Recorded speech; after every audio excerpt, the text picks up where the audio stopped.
Welcome to the O'Malley Podcast Show.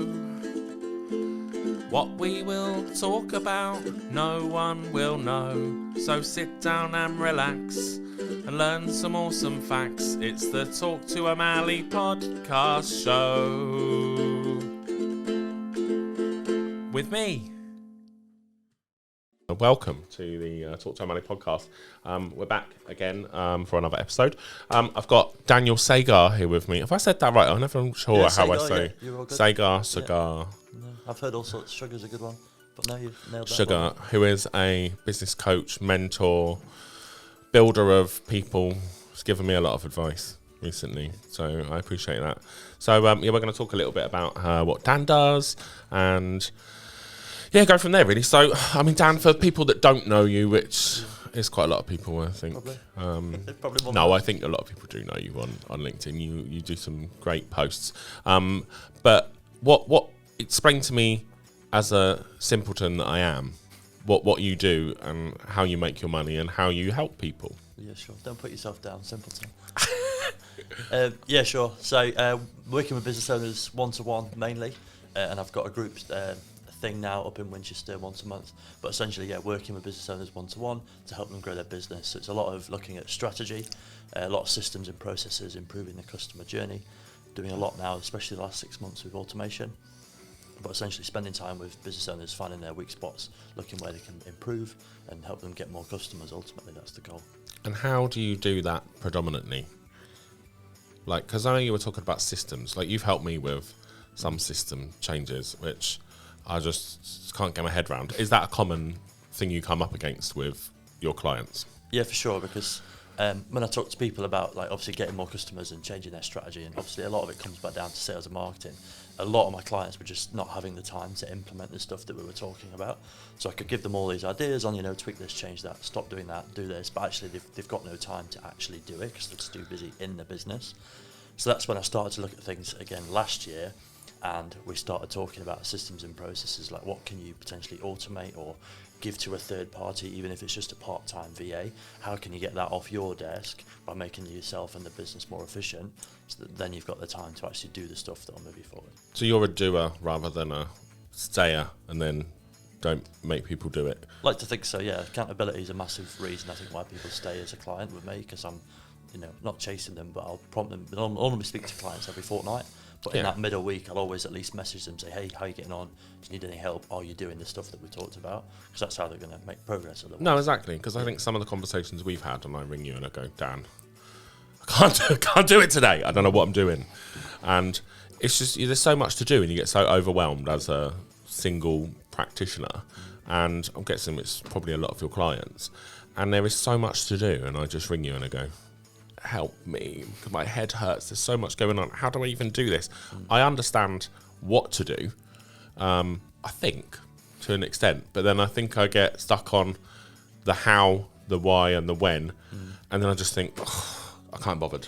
I'm just going to leave it and I'll just crack on with what I'm doing. So yeah, it's like decision paralysis, right? You've just got so many options, or especially with AI, you see these things, or ChatGPT gives you 20 ideas, whatever it is, if that's what people are doing, but it's like, which one should I do today? Decision paralysis. See, I use analysis paralysis. Yeah, well, that sounds a bit better, doesn't it? Yeah, that's what I get stuck in all the time, and then I end up not being able to move forward, and then I just end up stuck thinking, where's my next move? Yeah. Whereas actually, if I just get on with it, some of the best stuff's probably all happened all the time, and I think that's probably the way that it should be done. Like probably what you say to people, right? Just fucking do it. Yeah, I think especially in the beginning, as you're trying to scale, it's like conversations has got to be the king of everything. Like if you're not having conversations with people, because people buy from people, right? And most, especially what we're doing, a lot of other people are doing is B2B services, professional services I deal with a lot. And if you're not having conversations at least every day or every week, you're not going to get customers in a week, 2 weeks, or a month, 2 months. So out of all the noise, you've got to prioritise. I just think having conversations. I know, I get that. But how did you get into like coaching and mentoring? So I had a few of my own businesses the last few years. Moved back to the UK in 2020 after living abroad. Where did you live? I was People want to know. New Zealand. New Zealand? Yeah, I didn't know that. Yeah, I lived out in New Zealand from 2015 to 2020, yeah. Oh my God. Yeah, it was pretty cool. But moved back just as COVID was kicking off. We'll learn more about that later. We'll come back to that one. We will. Moved back, set up my own business, had a couple of other businesses along the way, and I set up a car dealership with a business partner in early 2022. Dan the car salesman. Yeah. It was, Really? I cannot see no, that. I know, right? All the stereotypes that there are. I know. What did you wear when you were a car dealer? We wore jeans and we got some branded hoodies made up, but we kept it super casual. Like, we didn't want to be, the car salesman in suits. I would not have put car salesman on you at all. So it's me and my business partner, used cars, obviously. It was purely electric cars. Really? Yeah.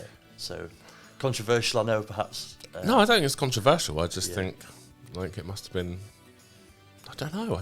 I don't know what to think about it. I've never been a car salesperson. No. I've sold boats. Yeah. Okay. But similar, not cars. Yeah. It is. You're just buying something cheap and selling it on for a profit, right? Yeah, exactly. Yeah. I do not pin you. I'm so shocked. I am so shocked. I cannot believe that Dan used to be a car salesman. Yeah. Because you don't strike me as a sleazy car salesperson at No, all. I think we did okay, because we're both just like normal people, business partner and I. We like to think anyway, and just like I say, having conversations with people, and you get to know people, and people like warm to us. We did a lot of stuff on YouTube, and people started coming to us from YouTube because they saw us showing people around these cars and talking about these cars that we had, and especially early 2022, electric cars were still quite new, So is that where you've learnt a lot of your business acumen in terms of what to do, how to do it, and when to do it? Yeah, that was when I guess I started taking business more seriously, because I had to, because that was our living 100%. And having the business partner helped. So we both had like different skills, and I focused a lot on the business development, and he was super practical and hands-on. So I think having that contrast. So he was the salesperson and you weren't? Yeah. Oh, well, I was when I needed to be. Yeah. We probably split it 60-40. All right, Yeah, okay. so he did a bit more, but we both had to do sales. Not only the two of us. He had got a little girl as well, so he wasn't always around. So I did a lot of them more and stuff on the weekends, but we both ended up doing a lot of that as well. I remember one of the best conversations I ever had with a car salesperson. When I was selling boats, and this is not a humble brag, but I was buying myself the biggest 4x4 I could afford, and then I got a number plate that said pimp on the back. That's so you though, isn't it? Yeah, I know, and it was white as well. Yeah. But I had to take it back loads. But I remember talking to the sales lady. I was like, just don't try and sell me anything. I'm probably going to buy the warranty anyway. Just if you want to practice your pitch on me, feel free to practice your pitch. I don't mind. I'm probably going to buy it anyway. And it was the nicest conversation. We drove around for about an hour, and I think we got back, and our boss was like, "Oh, how have you been?" But by the same token, she still got the warranty out of it. It's just unfortunately, no, it was a dealer in Southampton, I think actually, nice. Yeah. and but the car had problems, so that must have been a problem you must have faced. Yeah, one of the things I hated about that business was you can buy a car, put it into stock, test drive it 100, 200 miles, get it serviced, it's got great history, sell it out the door all in good faith, and then 3, 4, 5 months later something goes wrong, which you wouldn't expect. And then, as the person that sold it, you're 100% liable. We had some big claims come back, unfortunately, through nothing we could have done preventative. You can buy warranties to protect yourself as the dealer, but when those do come back, you just hate it because you think you're trying to look after these customers, and then their second biggest investment potentially has gone wrong. Yeah, and I think people forget that, not everyone's in business to rip you off. Don't get me wrong, there probably are some sharks out there, but I think most people are in business to actually do the right thing, actually something they were probably quite passionate about. I don't know, were you passionate about cars? I like the technology, so I've always been into tech and things like that, so that's again a reason for going electric cars. So that's why I thought, not a sleazy salesperson, I definitely thought geek. Oh, thanks, yeah. Cheers. But no, definitely more like the tech, and electric cars is more interesting than cars. Like we get a part exchange come in that was like a little Golf or anything really, and I wouldn't have a clue about that, and we'd always get someone else to look at it because I feel like we're going totally off track than what we need to, yeah, but it's quite good. But it gives. I like knowing a little bit about people's past and what they've done, because when you want to, I'm not being funny, if I was looking for a coach and I had Beverly Poole on before, totally different kettle of fish. She's all about structure, all about doing this, and this.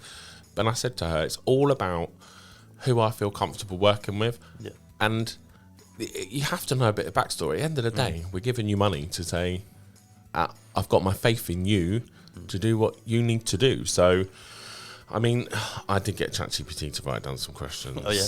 Classic. Yeah, because I'm just so busy, I haven't got time, because I don't automate all my stuff that I should do that I've been told to do all the time. But, it says, You work with a lot of business owners. What's the biggest mistake you see people making early on? But I mean, we chatted about it a little before we came on, and they're quite relevant. So I mean, what do you see people doing wrong? What I tend to see is people building a product, a service, whatever it is, and they spend so much time putting it into the nitty-gritty, the details of this thing that they want to sell. Perhaps it's a new launch or whatever it is. Perhaps without doing really any market research or seeing if they can sell it first. So it's, again, it comes back to conversations. So I always think if you can test the waters, if you like, just produce even a one-pager and see if you can get some interest. Can you sell it? Can you get some deposits? And then if you sell it, get some deposits, then go and actually build the thing, and people will wait for it, and you can give them a taste. And in some cases, you can build it as you go, so to thing. But I see a lot of people spending a lot of time building stuff, and then they put it to market, and actually no one's interested because they didn't test it first or get any interest in the beginning. So I think a lot of people are doing that, especially. So who are your sort of regular clients? Don't give away any names, unless you want to, unless they'd be happy to. But I mean, like, what are they generally selling? I mean, we're all selling a product, right, at the end of the day. But what are they? Yeah. Do you get startups, or do you get people in the middle, or do you get people? Yeah, so usually it's businesses that have been going at least a couple of years, up until decades in some cases. Usually it's a B2B type business, a business selling to another business, and it's generally around professional services, maintenance and trades, so insurance, HR. What else am I thinking about? I've got a guy who does fire extinguisher and fire alarm servicing and maintenance, that kind of stuff. Exterior cleaning and building maintenance. So, a lot of those kind of things. So you tend to go into that. And have you thought about offering full service marketing? Or not really? Ads and things like that. I don't feel like I know enough about, especially like the paid ads space, to do that. I think there's some experts who keep up with that, like Google ads, Facebook ads, especially. It's confusing. It's changing all the time as well, the algorithms of the technology. So if I was to try and offer that as well, especially by myself, I think that would be too much for me. So I'd rather look at the big picture, and then they can get the specialist person in if that's the right thing for them to do. So you're a connector. Yeah, definitely. Which is where we met, weirdly, isn't it? Yeah, Networking. Sure, and I know. I'm good at segues. Like what you did there. Yeah, no, thank you. I'm rather good at that. But yeah, we met networking, and we did do a networking group for a little while, didn't we? Which was nice, and we like doing our little bits for charity. Yeah. But I mean, what? Totally lost my train of thought then. That's right. What? So I mean, we've written. No, actually, we'll go to another question. So, what usually holds businesses back more? Is it strategy, mindset, or execution? I think I already know. Execution. That's what. Do you reckon? Yeah. Mindset's usually there, isn't it? Mindset, definitely can be, but potentially that comes back to not knowing what to execute, or not thinking they've got the right strategy, for sure. Do you get people who come in who are like think they know everything, and then you think you ain't got a clue, mate? Interesting. A little bit of yes, a little bit of no. I don't think I attract many people who think they know everything, and I just don't get on well with people that are like that generally. So I don't have any clients like that. There's the odd thing comes in. Yesterday I was doing a LinkedIn kind of profile review with someone. I don't profess to be a LinkedIn expert, but I knew there was a lot of work we could do with this profile. And they had a few things on there that they thought were absolutely correct, but they definitely weren't. So I had a bit of convincing to see. I find LinkedIn. I mean, I started properly on LinkedIn nearly a year ago, and it was so. I didn't know what to do. I mean, I had the same problem. I didn't know what to do, what to post. Didn't have any connections. Didn't know really understand how it worked. And then I got onto a group, which I'm now fully member of. And I understood how LinkedIn worked. But like before that, I didn't really do social media. I did a little bit of Facebook personally. But now LinkedIn seems to have sort of become my life. And I don't want to say minor LinkedIn celebrity, but, Is that what you profess to be? And I think people think that sometimes, but I'm probably not. But it's just I've pushed myself out there in the last year and really had to, literally go with it. And now it's like, I think when we spoke before Christmas, I was like refining what I actually do now. And I think that's probably what you're talking about with LinkedIn profile, what people are doing there. So it's that refining what I offer and how I come across, because don't know, people say don't change, but I look at some stuff I post sometimes and I think, what the hell are you doing? But then it's different. So, but then I sell a serious product, don't I? I mean, it's, you know, life insurance and income protection. It is, you know, not a particularly glamorous product that everybody wants to buy. Everyone should do it, and you do. So it's a weird one. But I mean, what advice would you give people in terms of like LinkedIn profiling and how that plays a part into every, you know, into their business strategy? So imagine I'm one of your dumb clients who's like hasn't got a clue, comes in. Well, you looked at me, give me some advice. Yeah, I think it's, you know, if you're putting yourself out there on LinkedIn, ultimately you want people to click on your profile, right? That's going to be the first step. So yeah, having a good banner, just clearly saying what you do, good headline under your profile picture, having your picture of you. Again, I've had clients where it's a picture of their dog or just a nice view that they saw one day, or even their company logo. But we talked about this before, people buy from people, right? So they need to see a face if they're going to trust you. Again, HR is an example. If they're going to trust you with a potentially £100,000 problem, they need to know that there's a person on the other end of this LinkedIn profile, right? So it's making it look human, and there's a balance between, you know, your Facebook and your LinkedIn. Obviously, LinkedIn has to be more professional, but there still needs to be that human side. And then, yeah, showcasing what you can do. And I think there's kind of 3 different types of content you'd post. So post some personal content, post some problem content. So it's, you know, what are the problems, misconceptions that your clients Post a nice article the other day that I did actually read. And I wouldn't usually read articles, but because it was you, I read it.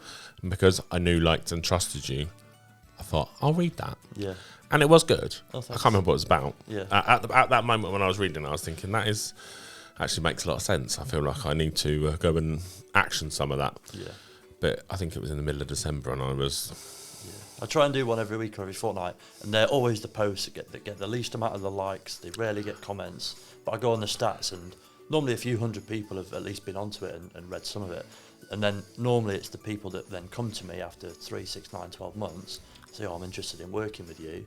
They say, oh yeah, I've read your articles, I've read your newsletter, blah, blah, blah. But they've never liked anything, never commented anything. So I think it's still worth doing. They're the lurkers are out there, right? So that content, is, as much as it doesn't get much attraction or action on LinkedIn, it's still worth doing. It's the people who follow you and then don't connect. They just want to follow you. And then it comes up on LinkedIn. You've just had a new follower. Yeah. And then you go in and you just click connect. And then they just accept it straight away. Yeah. But then you sort of half expect... Do you message those people out of interest?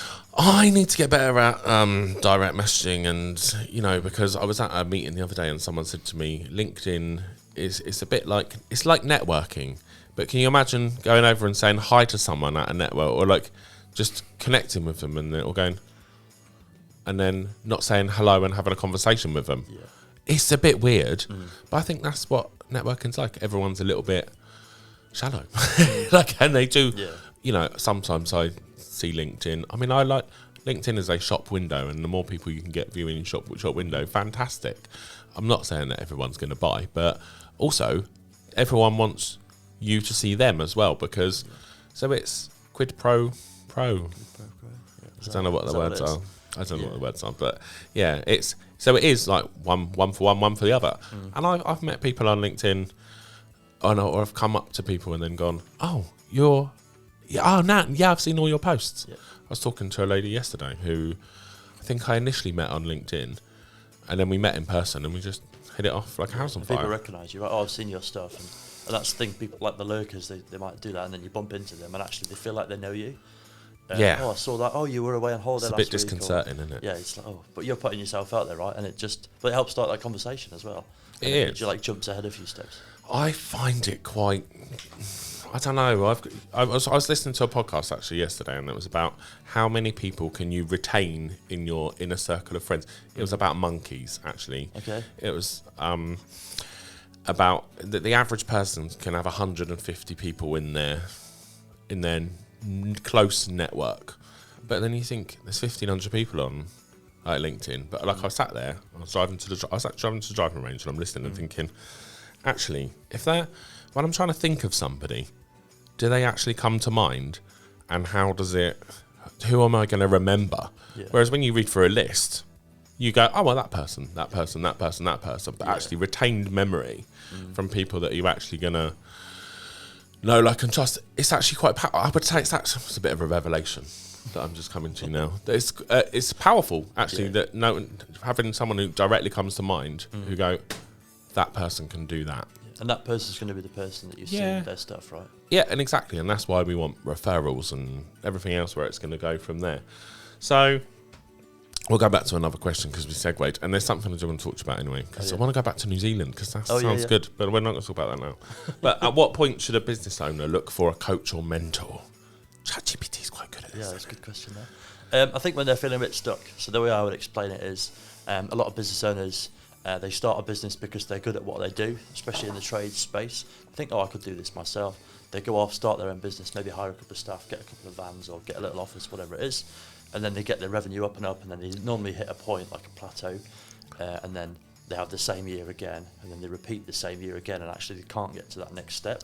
And I think that's a good point. If you see that happening or starting to happen, that's when it's a good idea to probably get some external help in and just get a different perspective.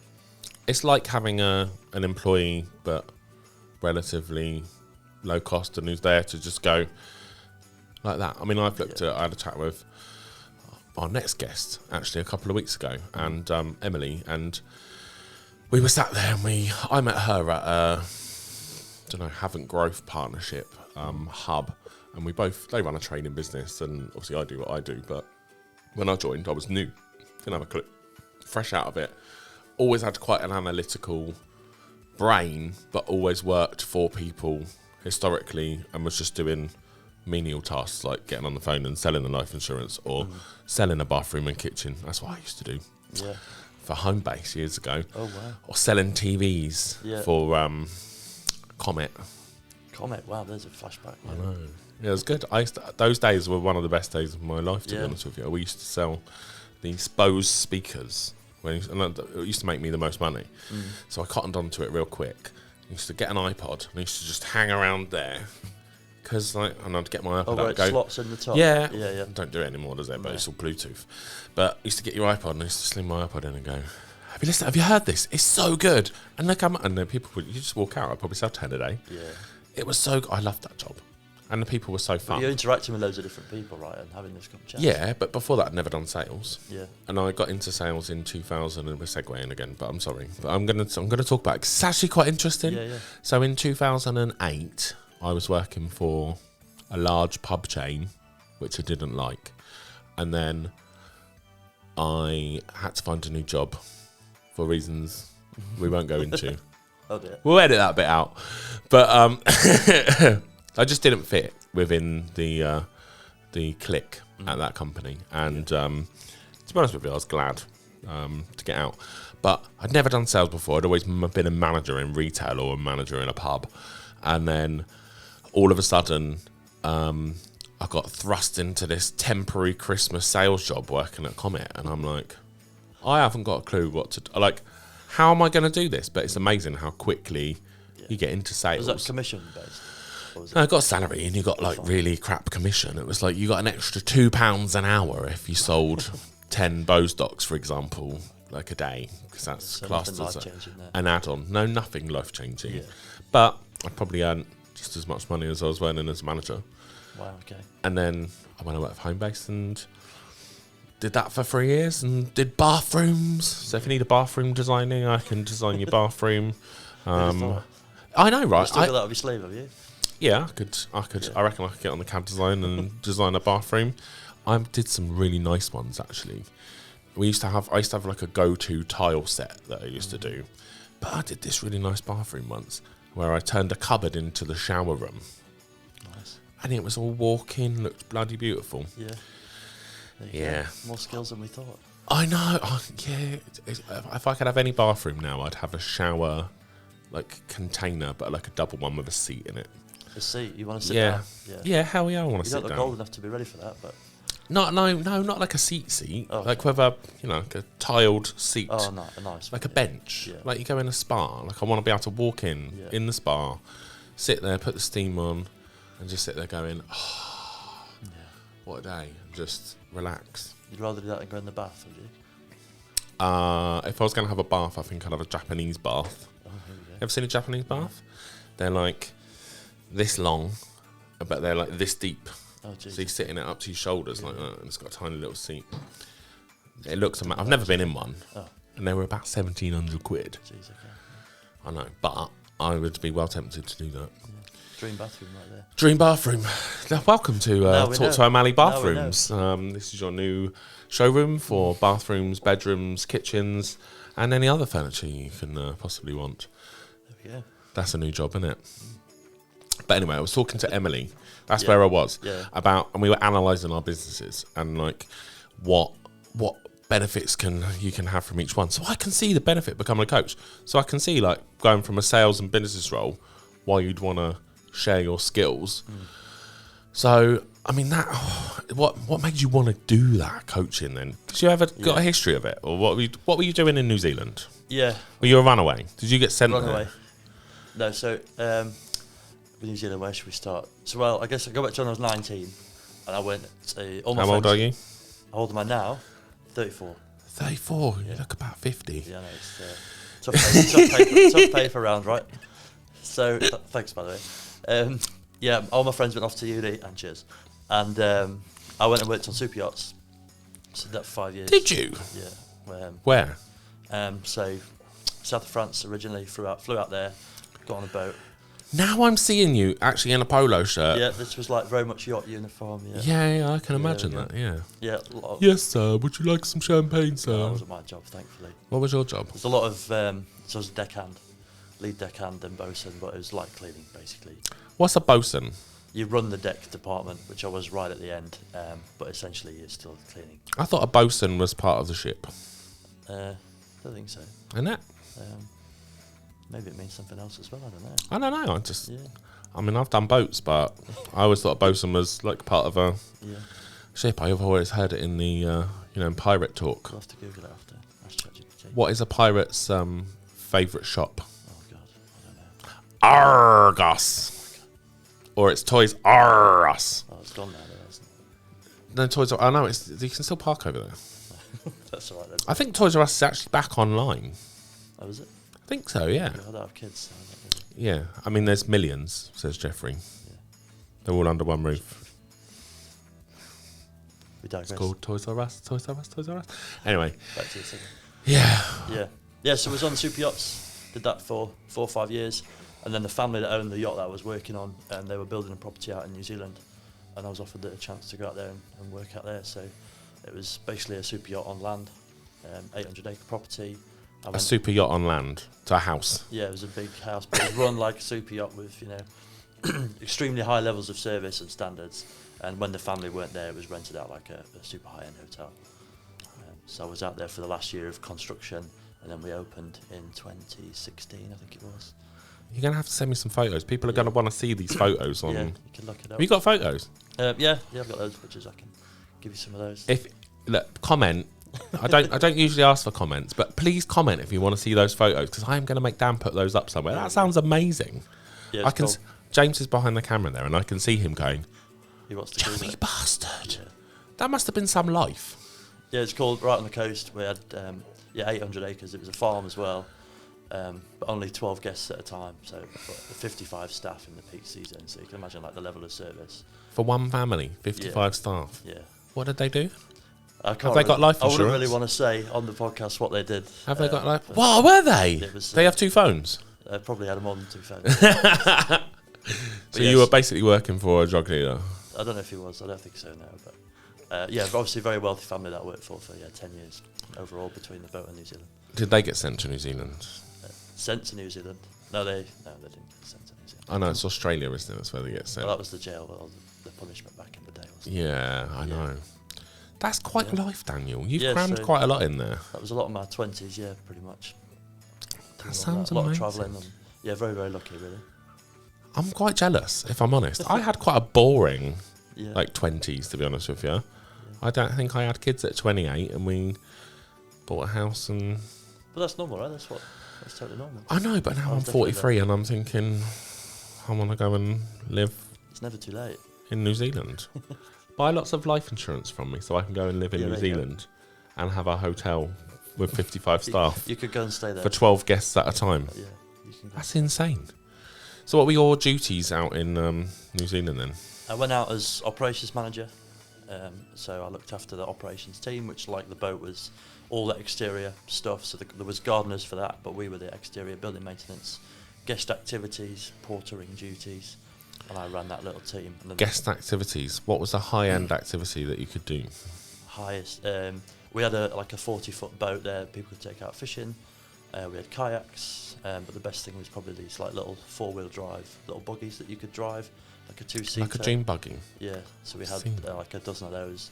And A dozen? Yeah, well, the staff used them as well, and you could go all around the property, through the forest and through the trails. How much were these people paying you? Like lots of money. Was it too much to turn down? It was a good opportunity for sure. Yeah. Oh my god. Oh. Yeah. So the guests would come out on these little buckets, take a picnic basket, and disappear off to a private beach or something. And yeah, we'd help them, show them how to use them and that kind of stuff. Yeah, it was good fun. That's insane. And So you're quite a handy, fun person to know. yeah, it was Why am I organising all the fun stuff? You should be doing the fun stuff. Yeah, it changed a little bit. The last couple of years I was there, I was assistant general manager.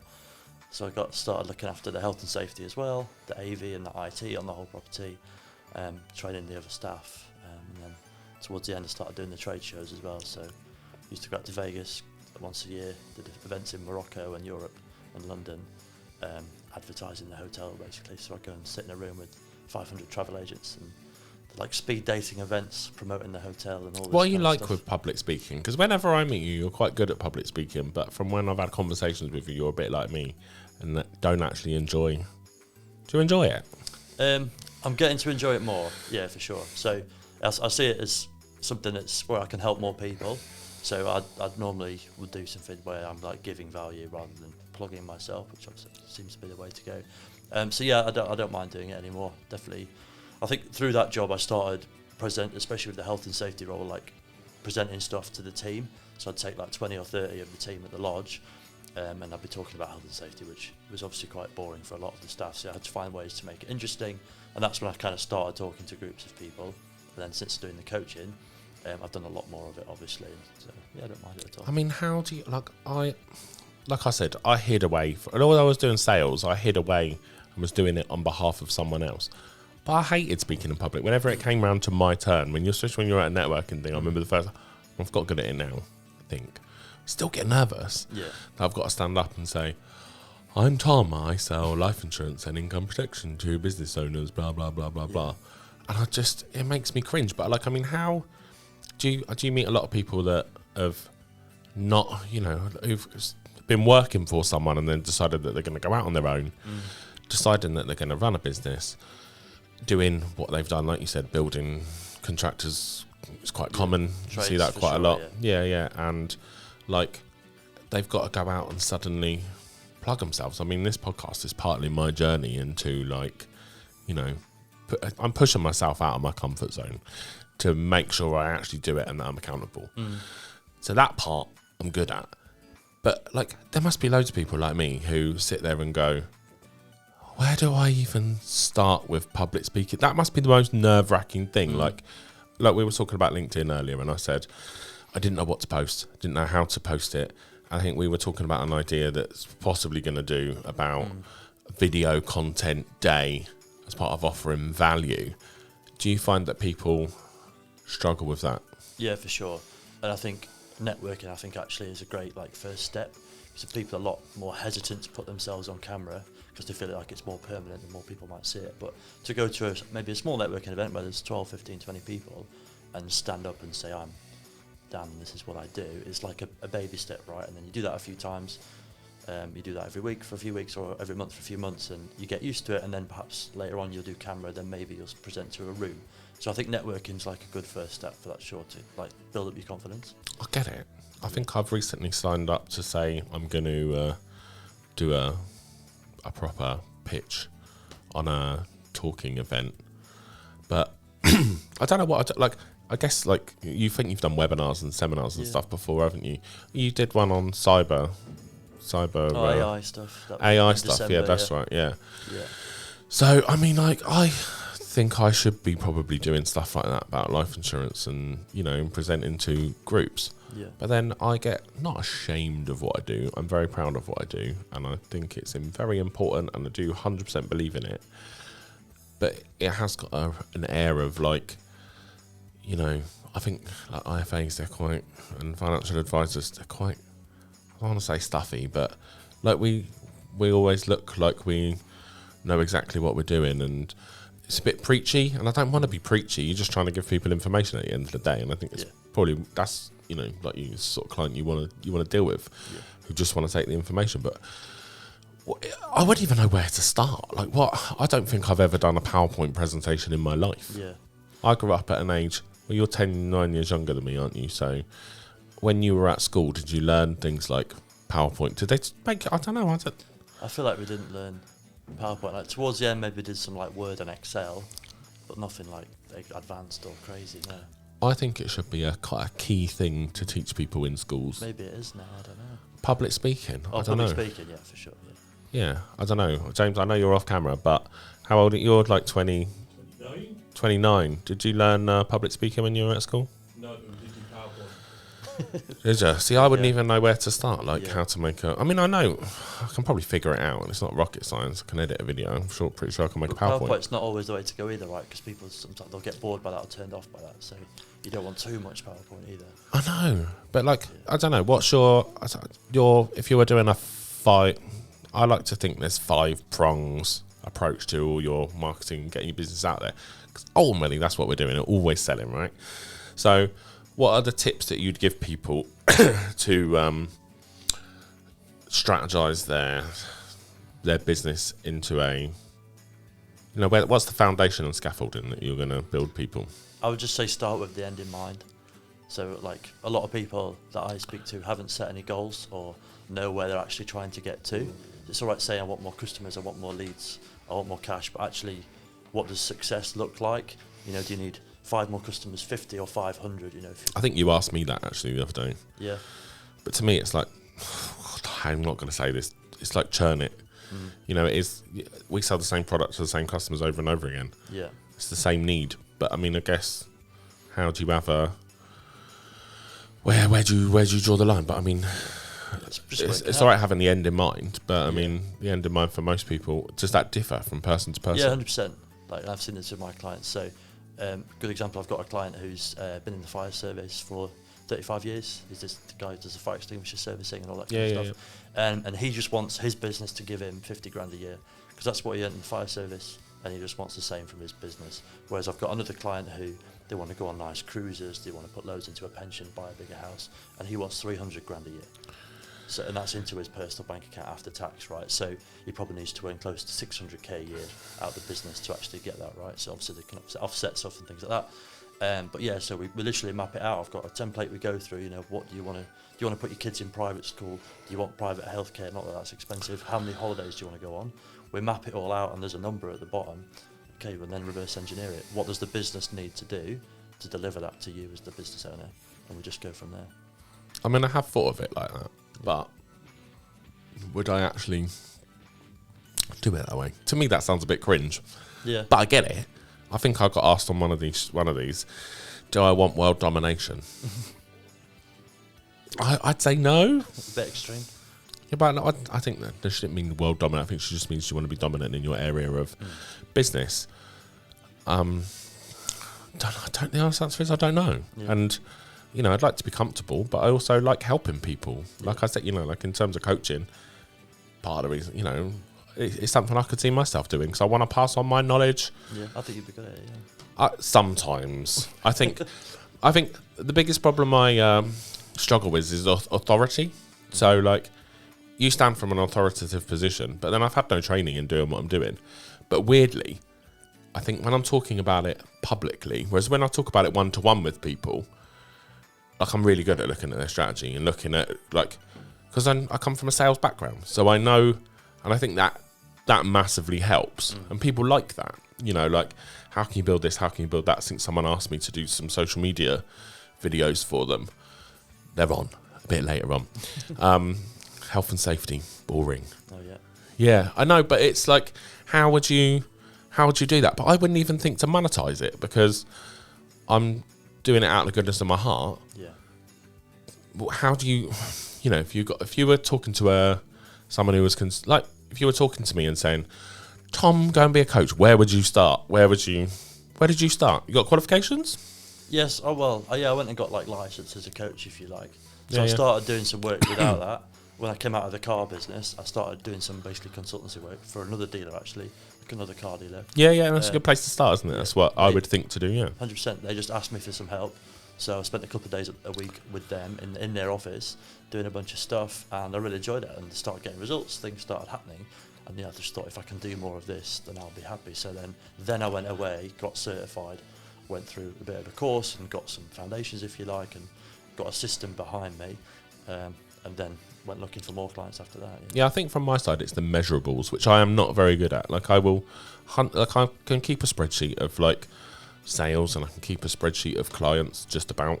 One of the things we were talking about, but I have started doing it, and I've got better at my record keeping and making sure everything's on a hit. But like again, for me, I want to be able to take it to a point where I'm going to go, this is what, where do I keep my measurables? You know, like it's that. I guess that's what you learn on a course, right?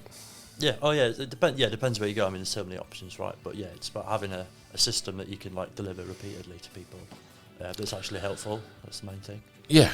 And are you going to sit by my side and say, Tom, you need to do this. Tom, you need to do that. If I hired you as a coach, would you sit there and go, Tom, this is what you need to... Because I guess a lot of people just need hand-holding, right?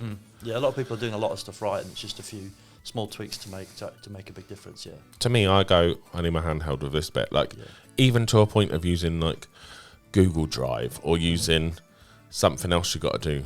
That was really impromptu and annoying, and I should have turned my thing down, but hopefully the mic didn't pick that up. But yeah, it's like the hand-holding thing, isn't it? It's that whole making sure everything's sorted and well on from there. I mean, it's getting to a time when we're probably going to have to wrap up, Daniel. But it's been so nice talking to you because, like, I learned so much, and don't forget to send me the photos. Yeah. For thing, and I'll try and add them to the. I'm going to add them into the video if I edit it myself. And then, so if you want to, I'll talk to this camera. This camera. This one for me. I'm going to talk to this one. So if we, if you want to meet up with Dan or you want to hook up with Dan, you can find him on LinkedIn. It is Daniel Sagar on LinkedIn. Yep. Daniel Sagar. And what's your business called? And your DS Business Growth. DS Business Growth. Oh yeah, that's the other one. And then, yeah, if you want to meet up with Dan, add him on LinkedIn or visit the website, which is dsbusinessgrowth.co.uk. Find him on Google. He's got some wonderful Google reviews. There's one from me. Yeah, it is. And Dan. I can honestly say that Dan has helped me a lot over the period of time that I've known you. Even just being on the end of the phone and going, Tom, seriously, you're doing okay, but don't worry, just do it. Yeah. That's the key. So, cool. One question I'll ask you before we end, because I like to end on like this sort of not bombshell, but more like it's a question that we'll ask everyone. So, if you were to die, what would you want written on your headstone? Good question. He sold cars. Once. I guess just that I help people. I like to think that I can help people. That sounds very similar. I think you might have stole that from Sam Cush. Is it? Yeah. Think something original, Dan. Yeah. Dan was caring. Dan was caring? Yeah, my mum says I'm caring, so it must be true, right? Oh. Shout out to mum. Yeah. Shout out to Dan's mum. Hi, Dan. Hi, Dan's mum. Yeah, there we go. Oh my God, that sounded really creepy. Yeah, it's alright. Hi, Dan's mum. I'm Tom. It's alright if I say it, maybe not if you. I think it's worse if you say that. Anyway, on that note, thanks so much, Dan, for coming in. Thanks, and I'll speak to you very soon. And don't forget to like and subscribe. I'm going to put that bit on there for once because I actually never remember to do that. But take care. Bye-bye. Cheers.